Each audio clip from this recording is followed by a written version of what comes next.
Okay, welcome everyone. It's Friday and it's time for our first guest lecture, and I'm really excited because our first guest lecture is a guest lecture from Pascal Bircher, Dr. Pascal Bircher, who's an expert on some of the things you're going to be studying if you're doing 1140. So without further ado, I'm going to hand over to Pascal. Now, just so you know how the technology is going to work today, I'm live streaming as normal, but I've got a Zoom connection with Pascal. And so Pascal is going to be presenting across Zoom, which I capture and send down the live stream. Okay, so from your point of view, everything's going to be much the same. So you should ask your questions in the Teams chat. And because I'm just observing the lecture this time rather than actually giving the lecture, I will be watching the Teams chat. So I'm going to give Leo a break this week. So Leo won't be answering your questions. I'll be watching the questions, and I'm going to be handing over to Pascal in a moment. So please make sure you ask your questions. It's a great opportunity for you to learn a lot more about what you need to know for 1140, and also there'll be an opportunity to ask some things about the game you're playing maybe, and how it relates to the theory that you're going to hear in a few moments. Okay, so without further ado, I'm going to hand over to Dr. Pascal Bircher, who's going to speak to you. It'll take me just a moment to switch over, and I'm going to do that right now. Here we are. And with a bit of luck, you've got a nice picture of his slides, and I'll hand over now. Thank you, Pascal. Yeah, thank you very much, Steve. Hello, everyone. So today's lecture, as you already know, will be on AI in games. Just want to say that the slides are heavily based on slides that Stephen Gold has created, because until 2019, he was giving this guest lecture instead. So a lot of content that you're going to see is actually developed by him. So this is an overview of today's lecture, but I will just skip over it. It's basically just so that's in the slides. So if you take a look at the printout later on, you have a nice overview. Let's start with the motivation. Why are we even looking at game playing AIs? One that's pretty obvious is that there are a lot of computer games in which you want to play an opponent, which is not a human being, right? You might want to play offline. And these do include like commercial video games, like shooters or everything. But there are also a lot of board game adaptations for which you can play against an AI. Or there are also card games, which would not be possible without an AI, right? You couldn't play these card games in real life because some effects are so fancy and complicated that you couldn't do them by yourself. You would need a computer game to play those card games. And for them, you also want to have like a campaign or anything. That should be obvious. Another reason is basically just for the sake of knowledge. So many of you probably know the game Connect 4, where you have alternating players. You throw in the pieces at the top, and then it falls down, right? So it's literally standing there, you put something on top, and it falls down. And what you want to do is to get 4 pieces either in a row, no, definitely in a row, but that can be diagonally, horizontally, or vertically. And yeah, you might just be interested in whether you can enforce a win or not. It's certainly not going to change the world if you do know, but it's kind of interesting to know whether you can enforce a win if you start, and also how do you do that? How do you have to play to start? So does anybody of you know? I mean, I don't see your responses anyway, and I think there's no time to waste. So I think I cannot wait for your extra responses. So I'll just tell you, yes, you can enforce a win. And you can by starting in the exact middle row.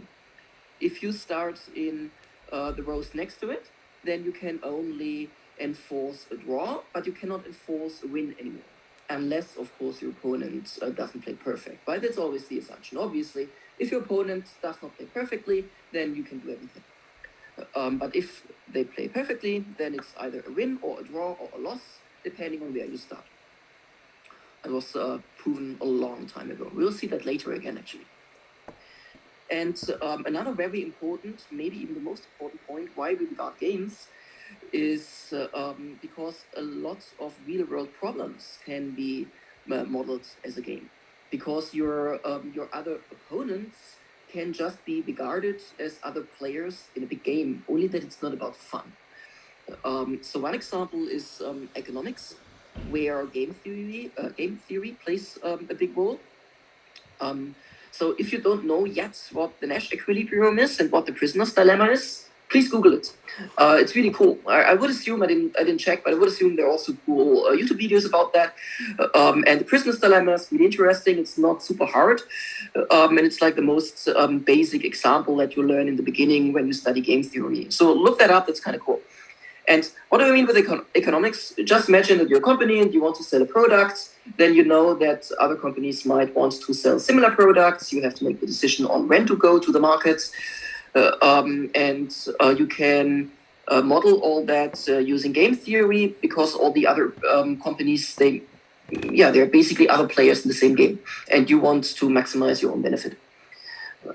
So that's the real-world application. And another real-world application is multi-agent planning or multi-agent pathfinding,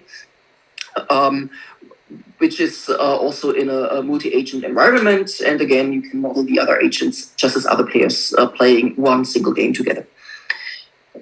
Although I would like to note that in multi-agent planning, most problems are normally cooperative. So the team works together, right? The robots are not fighting each other or have different goals, maybe except Robo Soccer. But even in Robo Soccer, each team, again, is cooperative, right?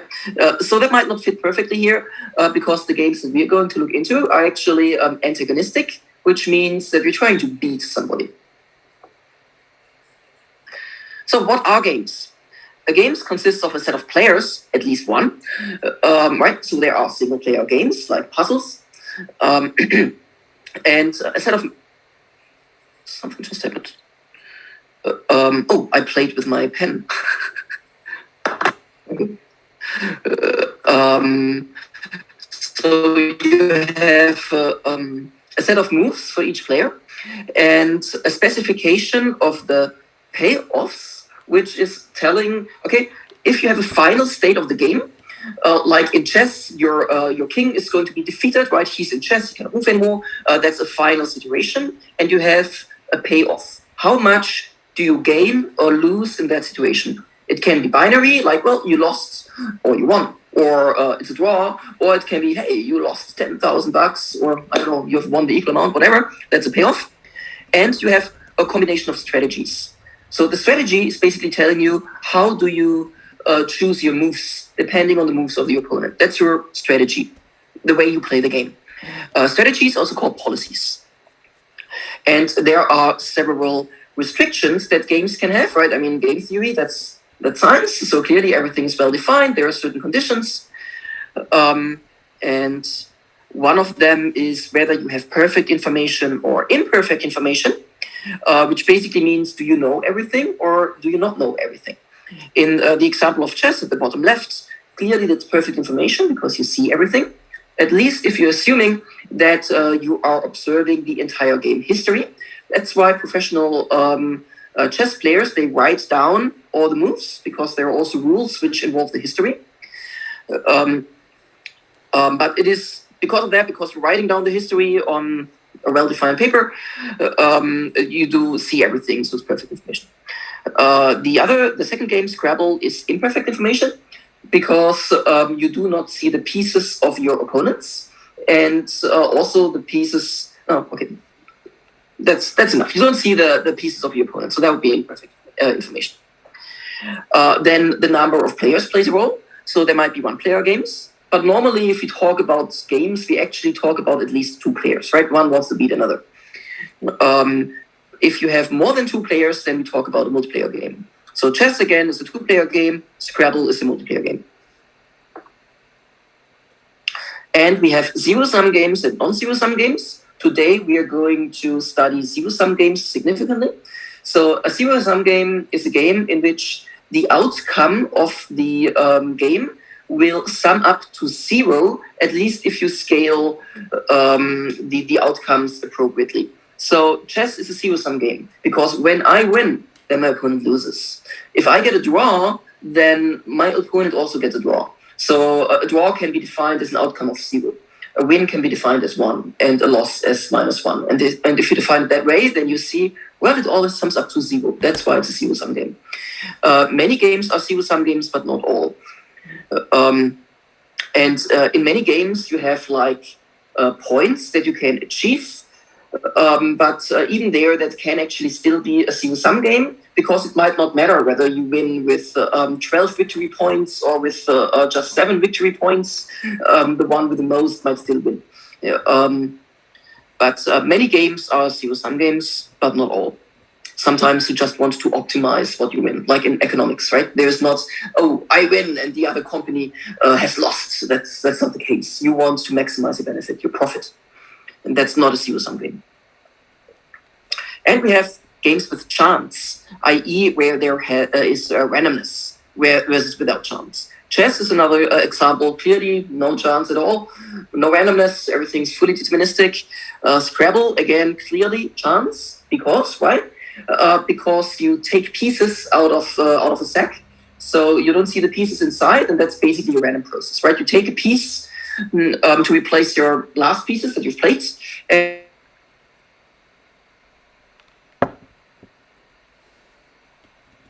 so that's different technologies depending on what you have.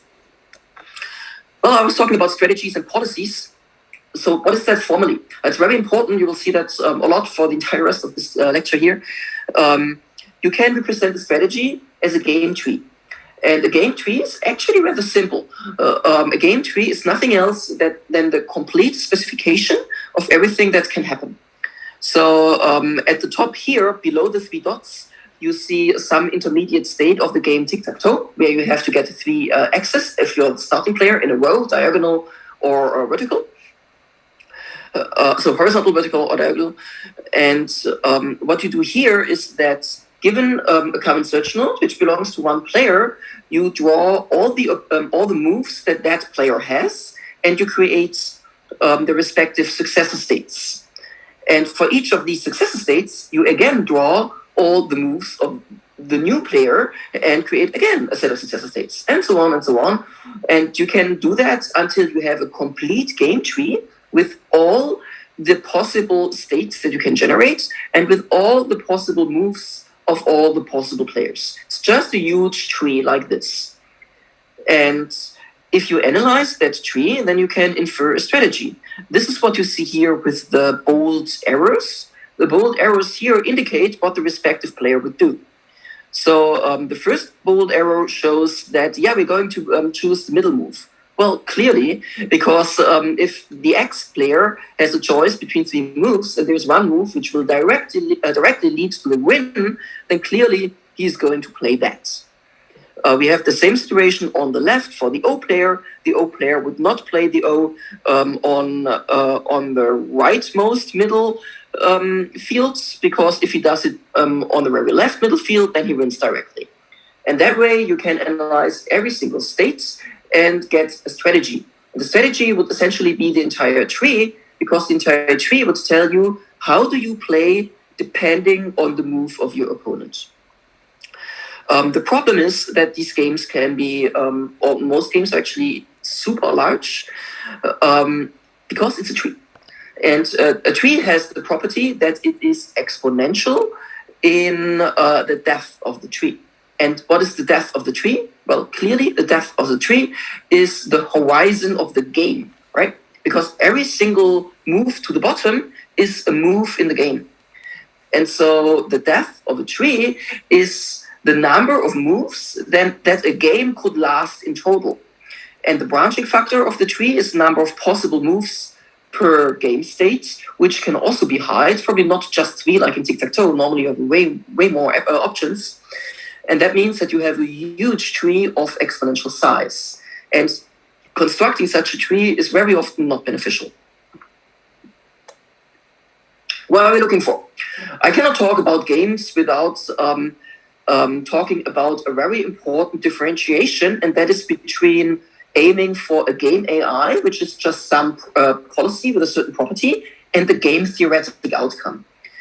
So a game strategy might just be a policy, as you have just seen, and that might not have to be perfect. In fact, maybe it should not be perfect, because if you're developing a game AI, you do not want to design a policy, a game AI that beats your opponent all the time, right? You wouldn't play a computer game in which you are being beaten mercilessly. That's not fun. You want to be challenged, but you want to win as well. So it's important to have policies of certain strengths. You don't want to have a good policy. And you don't want necessarily you have the best policy. You want to have a challenging policy, or even an easy one, if you want an easy.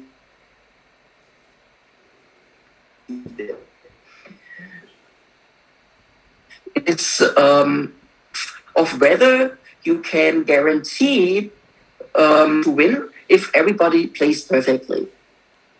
And that's different from a perfect policy. It's not different from a perfect policy, but it's different from an incredibly good policy. Like in Go, for instance, there will never ever again any human player that will beat a game AI. There will not, no chance.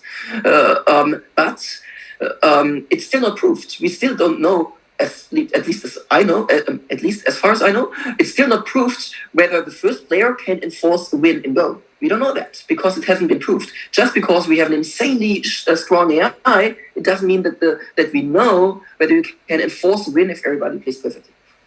So that's an important differentiation. And a few other vocabularies that are important here, or one actually, is rationality. And rationality means that you're assuming that everybody plays perfectly under the assumption that all the others play also perfectly, but for themselves. So consider a multiplayer game with like 3 people, and your move might depend on whether everybody tries to optimize their own benefits or whether others collaborate just to beat you. And we are assuming here rationality in the sense that people want to maximize their own benefits. It might even make it, in non-zero-sum games, it might even make a difference whether they try to minimize your benefits or whether they try to optimize their own, right? That's a difference. In non-zero-sum games, that's a difference. So if you assume that your opponent always tries to maximize their own, then your strategy is a different one compared to you assuming that they hate us and they really want to minimize my own benefit. That could be, but that's not rational. And here we are always assuming rationality. I mean, if you don't, then you need to change your algorithms and put this into your algorithms. But for this lecture, we assume rationality.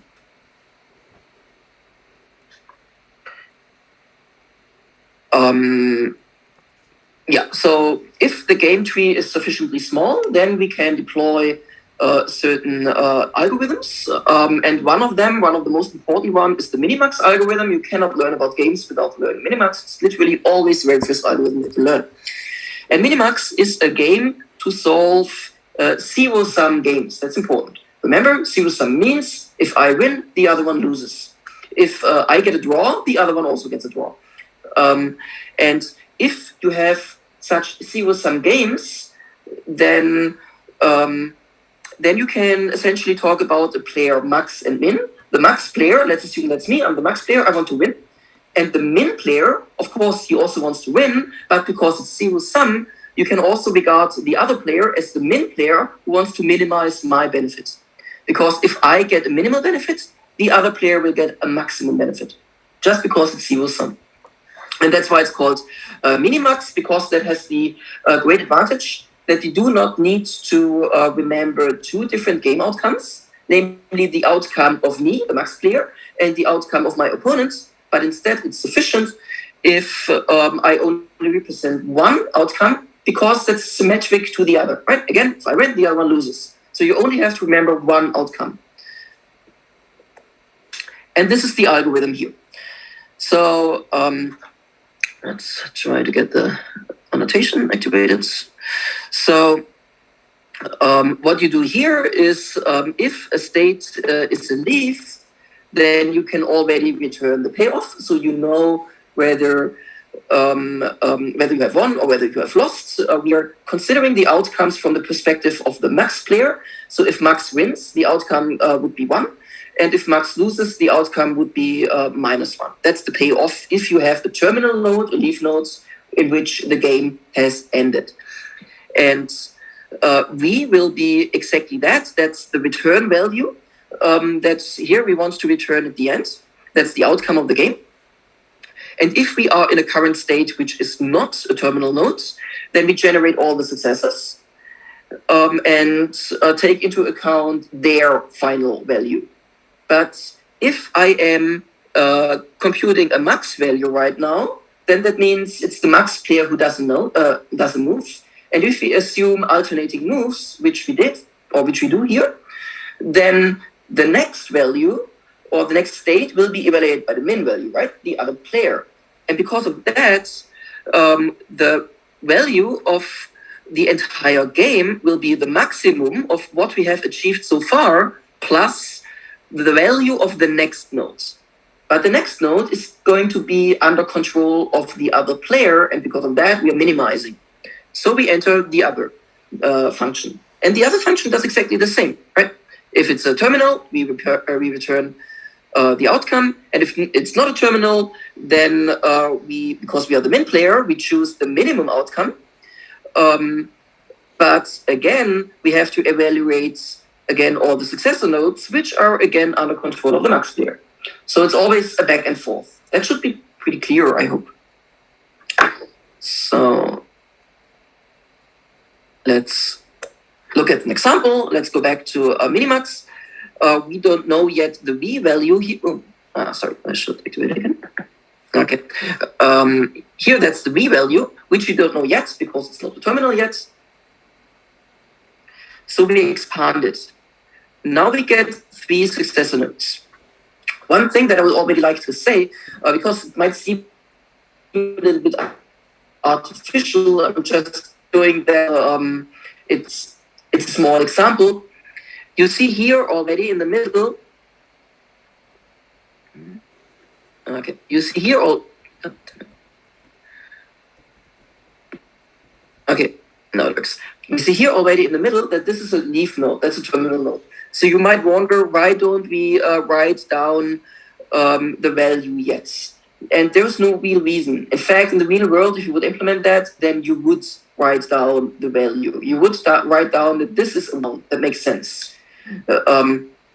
And you would even say, okay, then we don't have to continue search because max player is in control of the move. We have found a node which leads to a direct win. So we end here. So I understand this might seem artificial. But there's actually an algorithm which does exploit that. So here I really just, for the sake of the argument and to illustrate the algorithm, I would like to explain how this is normally done or how you can do that. And that is by going down the tree in a leftmost fashion. So we just assume that this node here has not been generated yet. I just draw it so that you see it already, but it hasn't been generated yet, and therefore we don't know the value yet. And instead, we generate them in a left to right fashion and evaluate this whenever it's time. But of course, if you would actually implement this, then you would do this early on. You would just check whether there's a terminal right away. Because then you can just incorporate information quicker. But for now, just ignore that, and we evaluate the tree in a left to right fashion. So let's remove this again.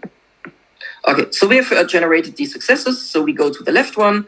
That's now a min node. It's not a terminal, so we need to go down the tree again. So we expand the successes, and now the left node successor is a terminal node, and we can write down the V value. It's a loss for max because max is the X player. So we can write down -1. And so we again continue to evaluate the tree in a leftmost fashion. So now we need to take a look at this node here. It's not a terminal, so we expand it. Now we have, again, a value, it's a draw. And now we can propagate that upwards. So this clearly will also be a 0. Now we go up. What do we do now? Here we have a min value. So what does min do? Well, it selects the minimum. So we get a -1 here. And then we continue to the right. This one will evaluate it. We see it's 1. Then again, we go to the right and expand. So let's see whether I was lying or not. So it's a 0, right? It's a -1, great. It's a 1, great. And now we continue the tree. We expand. Leftmost, expand. Propagate upwards, great. Again, leftmost, which is now this one, expand, propagate upwards, propagate upwards, propagate upwards. So 0, 1, 0, and max 1. Great, we are done, and we have proven that in this game state, which we see over here, where the first player has its turn, we can enforce a win by exploring the entire search tree. And as I've said in the beginning, that didn't sound really smart, right? We could have stopped here. And there's an algorithm which does that in a really smart manner. And this is what we're going to learn now. In particular, because you saw that we just visited every single node. And I've said in the beginning that there are exponentially many. Because if we have d moves, in total, right, that's the game horizon when the game ends, and a branching factor of b, meaning that every player in each state has at most b moves available. In tic-tac-toe, it was 9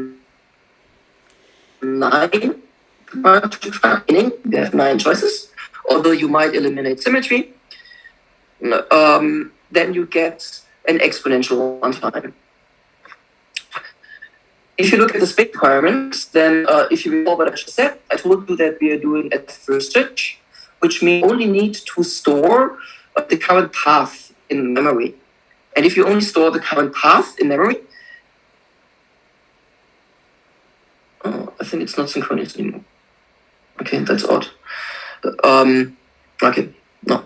So if you store the current path in memory, then the space requirement is only linear, right? Because, well, the path is the game horizon, and for each state in that path, you have to store all possible moves, and this gives you b times t, which is a linear space requirement. But the problem is the exponential one-time requirement.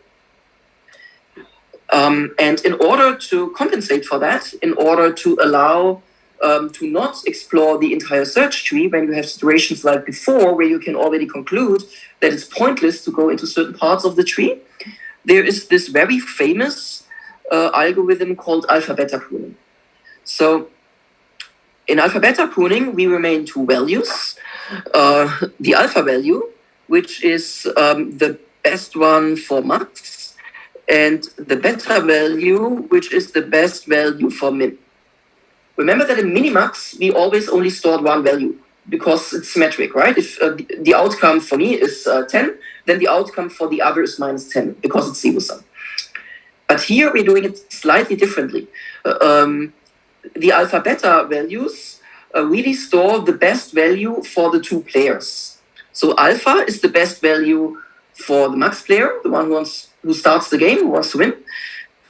And beta also wants to win, but from the perspective of max, it's the min player. And beta is the min value, the best value that min can achieve so far. And some people always have trouble understanding that algorithm because of all these different values and how they interact. So please remember this here. That's really important. Alpha and beta propagate down, but the actual outcome propagates upwards. I think if you understand that, and if you look at the graphic that I've produced, then hopefully alpha beta will be more easy to you. Now let's see how it works. So it still looks kind of similar like Minimax, but now we are being able to prune certain parts which are completely pointless. So until here, it's pretty much still normal Minimax. But let's assume that we are in a tree. You will get a nice graphic soon. So that's max player, and we have here evaluated our search node here, which is that v, right? Because we are going down here with min, that's a recursive call, and we got a value v. So we got a value v for that. And that means that max is being able to produce at least this v value here. We know that, right? Because we just computed that. We know that max can at least get that v value. But this was called with alpha and beta. And what is beta? Beta is the best value that min can enforce. And now think of it. If we know that the min player can enforce a value which is smaller than what Max can enforce here, then Max will never have the opportunity to even play that. Right? So again, we know beta is the best value of which is coming from the top. That's why I told you, remember, alpha beta comes from the top. And if we know that beta here, the min player, can enforce beta, but beta is actually smaller than what Max can play, then we know that Max will never even have the opportunity to play his move, because if beta is smart, then he will choose the tree that will lead to beta. And if min will play the move that will lead to beta, then we know that the Max player will not even have the choice to play this move, because he will never even see that state, because it will just not happen. And this means that we can return V right away, because because we know, again, it doesn't even get to see that state, because beta will never give me the opportunity to. And that means that all those other nodes here on the right, you don't have to look at them, because you know it's not going to happen anyway. And for min, that's just the same. And I gave you a graphical illustration again. So let's now assume the first player is min, and doesn't really matter. It's just an example, right? Everything is completely symmetric. It can also be part of a bigger search tree, right? There can just be the child of another search node. Doesn't matter. So let's assume we have this min node here. But let's assume the game started. So since the game started, we are initializing alpha and beta with the default values minus infinity and infinity. So we are going down here. Let's say no pruning occurs yet, just for the sake of argument. And we can evaluate that this move here is worth 5 for min. That means that min, if he wants to, min can play 5. Min plays the left move and it gets 5. And that means that we can store 5 in the beta value. And now we get into Max with those values, which are propagated downwards. Let's again assume there happens nothing magically here. We just evaluate the entire search tree. And we know that we get V equals 2. So Max knows that if Max has the opportunity to get into the state, then it can play the left move, which will get him 2. Now, let's assume, well, Max wants to do better, right? Because so far, min can enforce 5 on the left, and min wants to lower that. Min wants to drop 5 to 1, maybe. And therefore, min might want to play the middle move here. Max doesn't want to only win 2. Max wants to win more, at least 5. And so it goes down here with the new values. And now let's say that, again, no magic occurs here, and we find that, hey, cool, Max can do 7. What does this tell us? This tells us that we never need to look at this path here on the right, because Max will generate at least 7. But if Max generates at least 7 here, then we know, well, darn, I will never get the opportunity to play my move, to play my 7 move. Because min can already achieve 5. So min will not go down here to let me play my 7. It will choose the left 5. But if I know that I will not even have the chance to play the 7, then clearly I don't have to look for a bigger value than 7. So again, if you have trouble understanding Minimax, look at this example. I think that's a very nice illustration. I hope it is. I hope it is. And if you actually implement it, just take a look at the pseudocodes, and then you're basically done. Okay, I quickly click through an example, but I will make it quite quick because I think the pseudocode says already everything, and we also have the illustrative example from the left. So you can also look at this example offline, because of course I will make the slides available also with all the intermediate steps. So you will literally not miss out on anything if you just take a look at the slides later on. So let's assume this is our start state. We initialize them. Oh yeah, maybe one important note that's even important for you if you implement an AI. In the general algorithm, I was initializing the default values of alpha and beta with minus infinity and infinity. But if you know the actual maximum, then you can define that. Right? In this game, we know that we can either win or lose. So it's either -1 or 1. So the algorithm actually becomes smarter and better if you tell that to the algorithm. So instead of minus infinity, give -1. And in the game that you have to model, you can do the same. Instead of initializing it with minus infinity, you might actually initialize it with the values that you can actually achieve maximally. That might help. Okay, so we have -1 and 1 here because we know that's the minimum and maximum. So we generate all successive nodes. And again, for the sake of argument, I assume here that we generate them ad hoc. So the middle two nodes are actually not yet generated. We just remember that we need to generate them, and we go down the hill on the left. If you're actually implementing that, then this is not the best way to do it. But instead, you would directly check every node, whether it's a terminal, and write down the value, because that might speed up the process. I can tell you why afterwards. I have a question, Pascal. Yes. Question from Claire, and their question is, what is the most effective way of handling cases where a player's turn can be skipped? Maybe, I'm not sure we want to answer this question right now. We can delay this question, but I just thought I would mention that this question is being asked. So it's always hard to talk about efficiency. Efficiency basically comes into place when you're evaluating heuristics, which I will talk about later. So I think what's important here is the question how to achieve correctness. And if a move can be skipped, then that's just another move, right?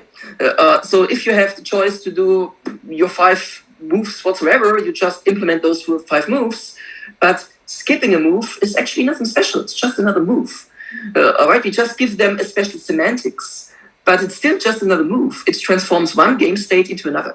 So even if you can skip moves, that's nothing magical or nothing special. It's just another move. You just have to take a look at how to actually do that. Just like here, you have a move placing an X, so you have to write down how that new successor state looks like. And with skipping a move, it's exactly the same, only that the state doesn't really change. So that's what you had to do. Yeah. Thanks. I can also, I think that's fine. Okay, so we are going down now on the left because it's not a terminal. And this is a terminal now, so we know it's V. And so the min node compares to the alpha value. And the alpha value here is -1. So if I hope I don't embarrass myself, so I believe that we are now checking whether the V value is smaller than alpha, I guess. Yes, and that is the case, right? So we are comparing, and we see that the V value that we've obtained here is smaller than the best case of alpha. And because of that, we do not need to go down here, right? And that means this is not even generated. I was just writing it down so that you see how much we are saving. But in fact, none of them is ever going to be generated, right? There could be 10 more siblings, and there could be huge subtrees. You never need to look at them because of this equation, which tells us, well, we know already that this is a perfect move for min, so there's no point to make it better. Now we can continue to propagate the V value upwards. I've actually already done this, so now here we already see the upwards propagation step. And now we go to the next sibling here, where we do exactly the same. So now it's max, which means that the best value achieved so far, which is -1, is going to compare with the beta value. The beta value can now be updated because this is one loop, right? That's the loop of the max value. We have computed this, so we were being able to update the beta value, and so we are doing that comparison. And we do actually see that now the equation holds. So the V value is greater than the beta value, which tells us that, okay, we found the maximum, we cannot do better. And because of that, we can eliminate the complete right subtree.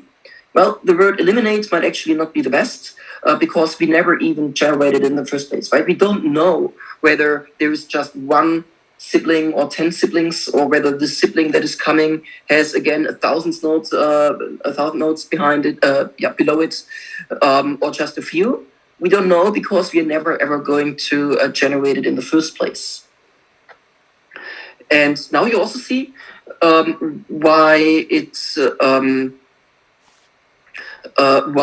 would have been beneficial to check whether a node is a terminal right away instead of doing it lazily, as I did.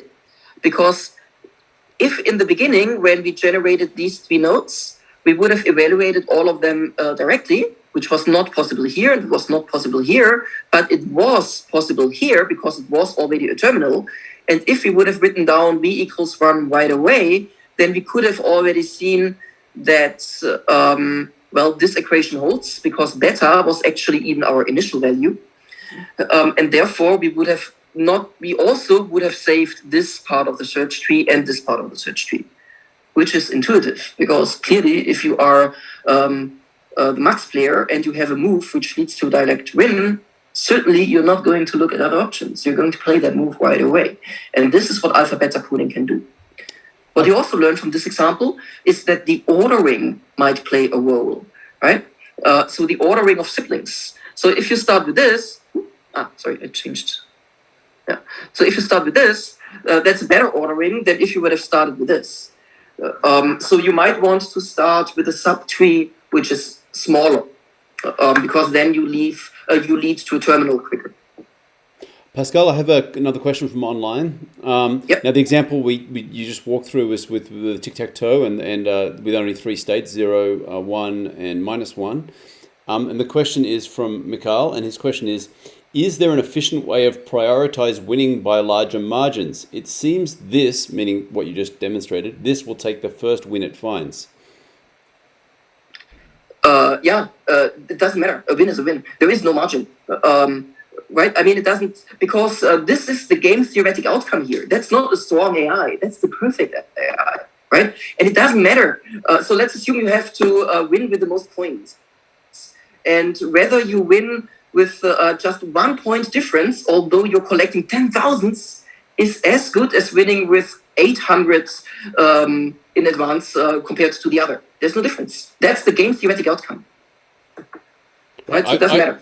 My guess is that Mikhail is concerned because this example only has the 3 states, and when you described it earlier, of course it was fully general, so it would just always take the highest or the lowest, and it would always take the winning value, no matter whether it was a 3-state game or one with lots of different values.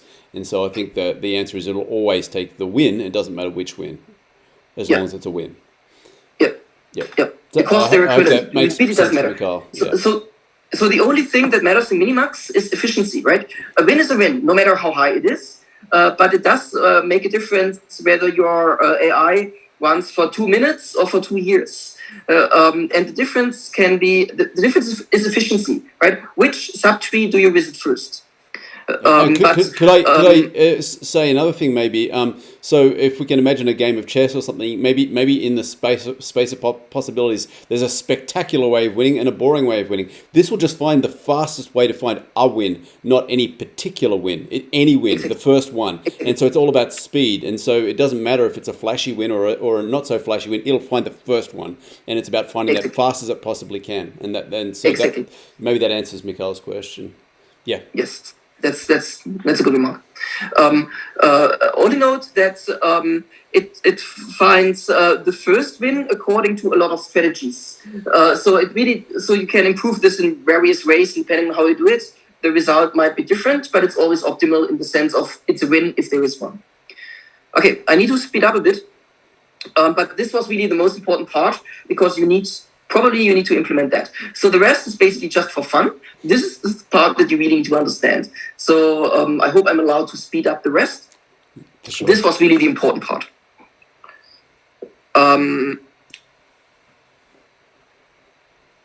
Yeah, so this is just a remark that you should never implement Minimax, never ever. Always use alpha beta, because it leads to the same result. Alpha beta is just smarter. And actually there's no overhead, right? There are just two values. It doesn't increase the complexity. So Minimax is basically just to learn what's going on, but you would never ever implement that. There's no reason for this. So this is also important. How to model games with chance. In a game with chance, you can model the environment which is producing the random outcome. I wrote here random decision, but actually I don't really like that. I should change this in coming years. Let's say that's the random outcome. Sorry for bad handwriting. That's better, because there's no decision here, right? If you're throwing a dice, then you're just throwing a dice. There's no decision, there's an outcome. And this outcome is essentially the environment. And you can model that as yet another player. Because you're playing against the outcome. You're playing against your dice, right? And so the dice, you need to anticipate what the dice is doing. And the dice is various possibilities, like 1, 2, 3, 4, 5, 6. Just like your opponent has various possibilities. There's no difference. So you want to beat both of them. In fact, a very interesting, I think, similarity is that non-deterministic problems are semantically equivalent to antagonistic problems, because an opponent is nothing else than randomness. So the question is, what kind of player is the other player? And there is a difference. So the other player is certainly not, the random player is certainly not another max player, because if it were another max player, then that would be too optimistic, because certainly you're not always getting the outcome of your dice which you wish. That's not going to happen. So it's not a max player. It's also not a min player, because sometimes you are still lucky in life. Maybe not as often as wish, but sometimes we are. And if you model the randomness as another min player, then you're never lucky. In fact, always the worst case will happen. That's too pessimistic. That's also not realistic. And so, again, no, not again, but instead what it will be is we assume rationality. So you need to account for the respective probability. So if you throw a dice, you have 6 outcomes. Each outcome has a probability 1/6 in case of a dice. Or if you have an unfair coin, it might be 2, 3 heads and 1/3 tails. And then you have the respective outcome for that respective outcome, or you have the payoff for the respective outcome. So this is what you would do if you're dealing with uncertainty. You model another third player, and that third player would neither be a min player nor a max player, but instead it would be a player in which the outcome is the weighted sum of the probability times outcome. A very quick example. By the way, this is a standard notation in Minimax trees. I just couldn't do that before because I was drawing down the states. So if such a triangle is a max player, such a triangle is a mixed player. It's just a convention. And yeah, what you see here is that first we have the max player with all the moves of it, and then we have another wand player which implements that move. And in this, what you see here is, for example, in Settlers of Catan, a very amazingly cool board game in which you always have to throw 2 dice, and the sum matters. So you take the sum of those 2 dice. So the sum might be 2. Which just has probability 1 to 36. The highest probability when the robber or thief comes is a 7, right? With 2 dice, the highest likelihood of a sum is a 7, which happens in a sixth of all cases, and so on. So you just continue with the standard algorithm here, right? You just evaluate the final outcome. The only difference is now you have 3 players essentially, and the one player takes into account the likelihood. So the outcome here will be multiplied by that. And that's the only change you need to implement, and then you can even solve games with chance using the Minimax algorithm. No other difference. Yeah, that this game appears here is actually one. I should have moved that. Sorry for confusing you. So there's no chance in this game. That's the current assignment. So if you didn't take a look at the very well description that Steve has put together, just like in chess, you have two colors and two sides. You start here and go over there. The opponent starts here and goes down. And you can move one by one, which flips the top of the respective dice, and you can also jump over dice. So the black 5 was starting here and can jump over there, there, and there, which would be considered one move. It could also stop here. That's another thing if you implement that. Black here has a lot of moves, right here, 1, 2, 3, 5, 6, 7, and so on. And if the 5 is here, it has 1 move, 2 moves, 3 moves, 4, 5, 6, 7. 7 moves for the 5. So if you implement that, take into account that it might tactically be better to maybe stop somewhere for whatever reason. And I think I would implement that with Minimax, right? There's no randomness involved, no choice. There are dice, but you're not throwing them, so there's no randomness. I would say, I personally, I would probably try to implement that with Minimax. So yeah, that's why it should not be there. It should actually be here. Or maybe there. I didn't actually calculate how large the stretch space is. I'm not sure if this is a small game, which can still be solved by alpha beta. Oh, did I say Minimax? I meant alpha beta. Not sure if this is a small game which can still be solved by alpha beta, or if this is a large game where you need to do something more fancy. I would probably try with alpha beta. Okay, damn, I need to speed up. Okay, and folks, we'll keep going, maybe going over time. If you need to leave because you've got another class, no worries. This is all being recorded, but better to get to the end of this, even if we go a little over time, okay? Yeah, I might actually still be able to finish because I was on purpose staying longer on the alpha beta because you're most likely going to implement that. And the rest is not even that technical. I'm basically just giving an overview and some examples. So it's quite realistic actually that I still hit the time. But yeah. Okay, so alpha beta, in the worst case, still performs exponentially. There is pruning, but whether pruning occurs depends on the current game and on the ordering of the tree, but in the worst case, it still has the same runtime as Minimax, at least asymptotically. And so for some games, even that might just be too large. So let me just give a few examples so that you can make a comparison. In tic-tac-toe, the rough maximum with rough, that's rough maximum, an upper number of states that you can produce is roughly 20,000, but that includes invalid states, right? It's just 3 to the power of 9. So that's an upper bound. They are less actually. The actual maximum is this, which is nothing. It's 5,000. You can compute this in 3 milliseconds.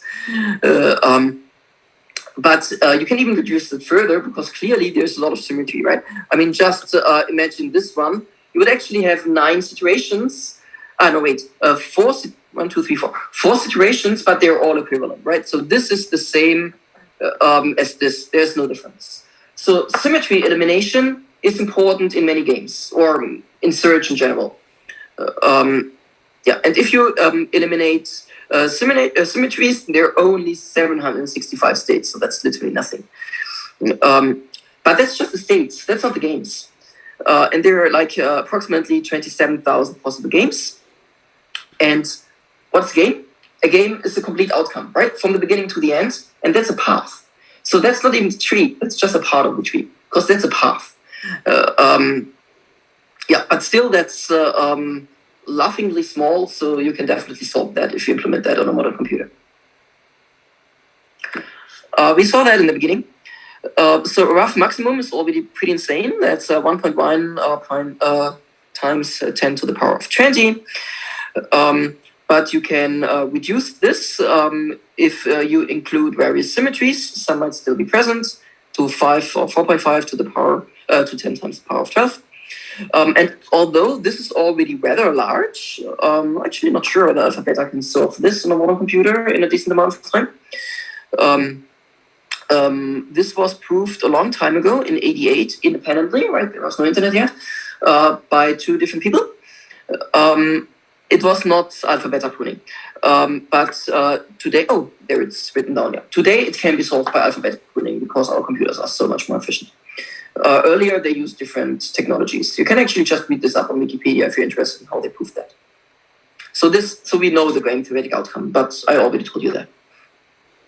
Blockos, a very cool game. Like if you're into board games, or even if not, I can recommend it. Really cool game. It's quite fun. I'm not sure. I think it was even an assignment a couple of years ago. Yes, that's right. Yep. And this has just an insane search space. So there are a whole bunch of pieces, which you see here, of 4 different colors, and you have to place them in the edges.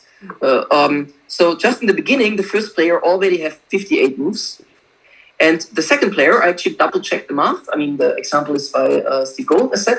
But I checked the math, and it turns out it is, of course, all correct. So even the second player then already has 58 moves, depending on the left search tree, and 116 moves if blue plays this. And that's just the first move of the second player. And the search space just explodes. So this is just the first couple of moves. In the beginning, 58 moves. Then yellow one, as his first move, has that many moves. Remember, that's basically the branching factor. Or not the branching factor exactly, but that's the number of nodes in the second layer.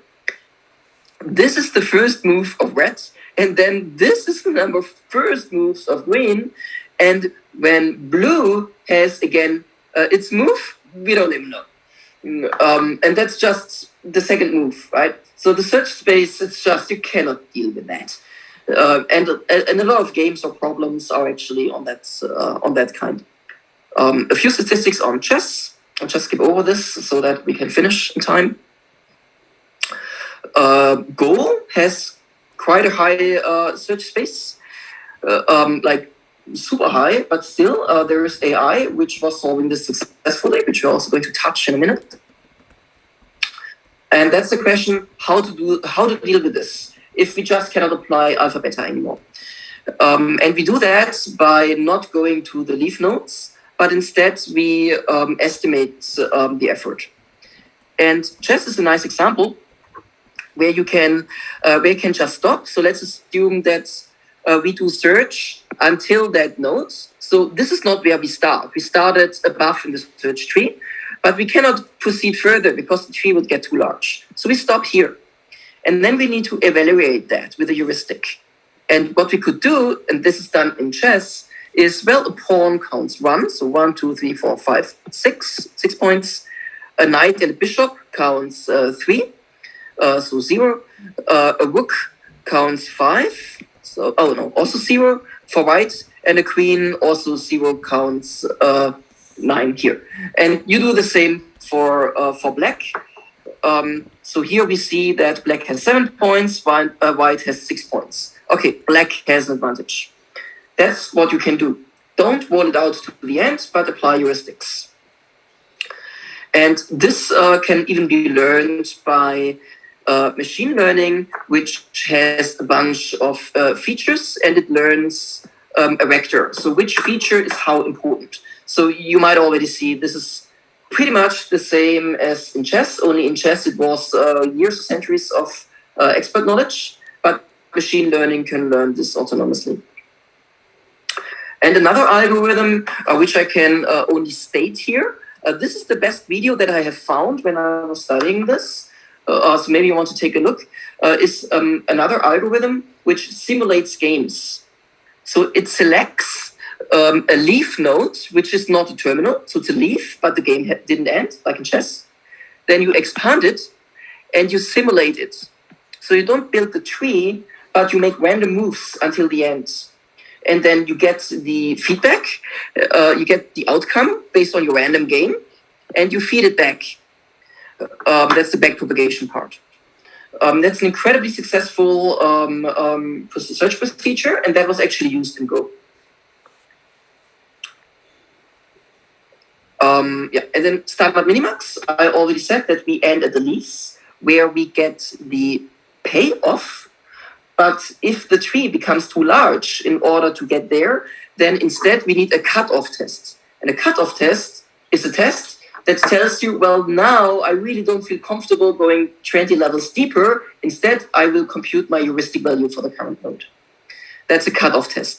And then you apply your heuristic, which you might come up with by yourself. That's actually a lot of fun, I think, to develop heuristics. Just briefly want to mention the horizon problem, which is the question of when to do the cutoff tests. Because if you do it too early, you might run into problems. So I think that's the situation from earlier where we said that black is a bit better. But actually, if you play chess, then you know that one turn later, white can get another queen and will therefore get another 8 points because it will transform a pawn worth 1 into a queen worth 9. So the horizon problem is the problem of determining when exactly to do the cutoff test, because it might be just too early. And that concludes the lecture. So last slide, just a very short success story. In 1959, we had the first checker playing AI. In 1997, we had the first chess AI, which was beating the world champion. In 2007, checkers was solved. And with solved, I mean the game theoretic outcome. In 2011, Jeopardy was winning, which required quite a decent amount of language understanding. And in 2015, there was an AI which was learning to play Atari games completely from scratch. So you didn't explain them the rules; they just learned it on their own, and were then basically perfectly. And in 2016, the world champion Lee Sedol was being beaten in the game of Go by AlphaGo. And just a few years later, that AlphaGo was beaten by AlphaZero, which also learned other games. And before I conclude this, I want to say there is a documentation on that. So it's a long movie, so approximately 90 minutes on AlphaZero and about this entire event, how Lee Sedol was beaten. Personally, I loved that movie. It was so emotional and also interesting from an AI perspective. So maybe the next movie you can watch is that one that I believe you should be able to find on YouTube. I found it really interesting. That concludes the lecture. Thank you very much for listening. Oh, thank you very much. I'm clapping on behalf of 120 people online. We've got one question and one point for clarification. So I'll just, the first question is from Adnan, and he asks, what are some strategies for coming up with heuristics? Does it kind of just depend on how well you know the game? Yes and no. It definitely helps to attend the course on artificial intelligence because there you will learn about search and how heuristics can be done. So you might also ask that question again in the forum. I think Steve still needs to get me access to that because then I can answer in more detail. A very short question is, well, expert knowledge helps, obviously, but there are also so-called domain-independent techniques to come up with a heuristic, which relax the problem. Yeah. One example is if you are in a roadmap and you want to find the quickest roads to somewhere, then you actually have connections. You know, you can take this street for 10, this street for 30, but instead you can just assume the straight line distance, which is an approximation of the real world. So you might do problem relaxations, which throws away certain information of the game and makes it easier. That would be a technique, but I can elaborate that in a written fashion if I get access to a forum and you ask again. But great question. Fantastic. And there's a close follow-up to that, and that is, this is from Claire, and she asks, what is a good way of testing whether a heuristic is better than another? Oh, also excellent question. Excellent. Again, attend the AI lecture, I gave a guest lecture. Oh yeah, that's a good idea. I gave a guest lecture on AI planning. I should have the recording online, I believe. I'm not entirely sure. You would find it on my website because there I explained that. So heuristics can have properties. Basically, there are two important properties. One is admissibility, which means that it will never overestimate the true distance. And straight line distance is such an example. If you do the straight line distance estimation, then this can never be worse than the wheel distance, because in the real world, you cannot be better than the straight line distance. That's admissibility. And you can check whether heuristic is admissible.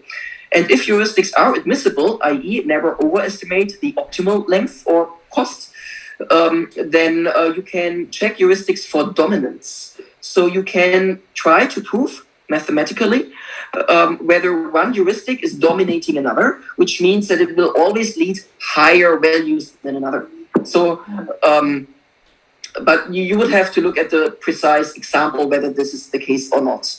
But for some heuristics, you might be able to see that if you do that problem relaxation or that problem relaxation, you will see that the first problem relaxation will always lead to higher estimates than the other, although both are still admissible. And then you basically know that you can throw away the other. Great. Now, I think we'll just finish up with one question for clarification. This goes back to when you were talking about alpha-beta pruning. And the question is, there was a suggestion that,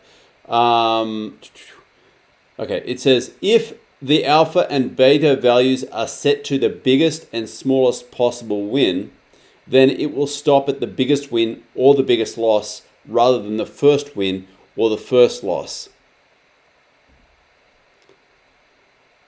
Excellent. Right. So it will find that it will not stop the first one. Let me get on details. The algorithm always. I said I didn't think that was true. Sorry, we got Zoom is glitching on us. I said I didn't think that was. I didn't think that was true. I said I thought it would always stop at the first win or the first loss. Yes, I think there are more details about that. I think it's not even uniquely defined what that. I think the answer is more complicated. I would like to get that answer again in a written form. Sure. Because I think there are some subtleties here.